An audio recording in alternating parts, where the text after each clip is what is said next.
السلام علیکم ورحمۃ اللہ وبرکاتہ۔ آپ سب خیریت سے ہوں گے انشاءاللہ۔ اگر آپ میری اس ویڈیو میں نئے ہیں یا میرے اس چینل میں نئے ہیں تو آپ میری ویڈیو کو لائک کریں، شیئر کریں اور سبسکرائب کرنا نہ بھولیں تاکہ ہر نئی آنے والی ویڈیو آپ تک بآسانی پہنچ سکے۔ خیرکم من تعلم القرآن وعلمہ، تم میں بہترین شخص وہ ہے جو قرآن سیکھے اور دوسروں کو سکھائے۔ تو جو آج کا ہمارا سبق ہے وہ ہمارا ہے 64 آیت نمبر سے۔ تو آج ہم پڑھیں گے تجوید کے ساتھ۔ تو آئیے سبق کی طرف۔ اعوذ باللہ من الشیطان الرجیم، بسم اللہ الرحمن الرحیم۔ وَلَقَدْ، دال کے پر کیا ہو رہا ہے؟ قلقلہ۔ وَلَقَدْ عَلِمْتُمُ الَّذِينَ، لام مشدد ہے، مشدد حرف اپنے پہلے والے حرف کے ساتھ مل کر پڑھا جاتا ہے۔ یا ساکن سے پہلے زیر ہے اور یہ یا مدہ ہے۔ وَلَقَدْ عَلِمْتُمُ الَّذِينَ، تا دعو، تا زبر تا، دال وا زبر دعو، تو یہاں پہ کیا ہو گیا؟ لین، کیونکہ واو ساکن سے پہلے کیا آ رہا ہے؟ زبر۔ نعتدوا منکم فی السبت، با پہ قلقلہ ہو رہا ہے اور سین جو ہے یہ مشدد حرف ہے۔ فی السبت وَلَقَدْ عَلِمْتُمُ الَّذِينَ اعْتَدَوْا مِنْكُمْ فِي السَّبْتِ فَقُلْنَا، فَقُل موٹا کاف ہے، فَقُلْنَا لَهُمْ کونو، کاف واو پیش کو، نون واو پیش نو، کیوں؟ واو ساکن سے پہلے پیش، یہاں پہ بھی واو ساکن سے پیش، دونوں میں واو مدہ ہو رہا ہے۔ فَقُلْنَا لَهُمْ كُونُوا قِرَدَةً، یہاں پہ ہم غنہ نہیں کریں گے کیونکہ تنوین کے فوراً بعد حروف حلقی میں سے خا آ رہا ہے، تو یہاں پہ اظہار حلقی ہوگا۔ قِرَدَةً خَاسِئِينَ، یا مدہ ہو رہا ہے، ٹھیک ہے؟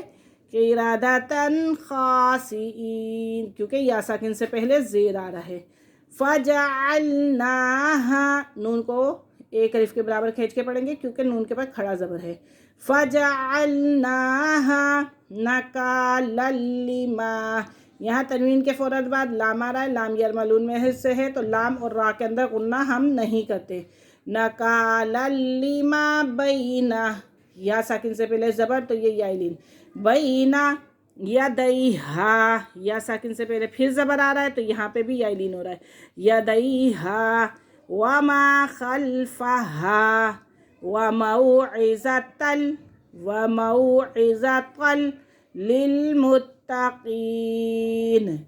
فَجَعَلْنَاهَا نَكَالًا لِمَا بَيْنَ يَدَيْهَا وَمَا خَلْفَهَا وَمَوْعِظَةً لِلْمُتَّقِينَ۔ وَإِذْ قَالَ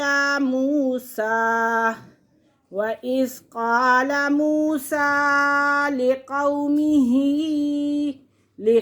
واو ساکن سے پہلے زبر، لِقَوْمِهِ، ہاں کے نیچے کھڑی زیر بھی ہے اور مد بھی ہے۔ لِقَوْمِهِ إِنَّ اللَّهَ يَأْمُرُكُمْ أَن تذبحوا، واو ساکن سے پہلے پیش ہے تو یہ واو مد ہے۔ أن تذبحوا بقرة وَإِذْ قَالَ مُوسَى لِقَوْمِهِ إِنَّ اللَّهَ يَأْمُرُكُمْ أَن تذبحوا بقرة قَالُوا أَتَتَّخِذُنَا هُزُوًا قَالَ أَعُوذُ بِاللَّهِ أَنْ أَكُونَ مِنَ الْجَاهِلِينَ۔ قَالَ أَعُوذُ، حمزہ اور عین، حمزہ اور عین کے اندر ہمیں فرق رکھنا ہے۔ أعوذ باللہ، لفظ اللہ کی لام سے پہلے اگر زیر آ جائے تو لفظ اللہ کی لام کو باریک پڑھتے ہیں، تو یہاں لفظ اللہ کی لام سے پہلے زیر آ گیا ہے۔ قال اعوذ باللہ ان اکون من الجاہلین۔ آج کا ہمارا سبق یہیں ختم ہوا، انشاءاللہ کل ہم حاضر ہوں گے اگلے سبق کے ساتھ، تب تک کے لیے اجازت دیجیے، اللہ حافظ، السلام علیکم ورحمۃ اللہ وبرکاتہ۔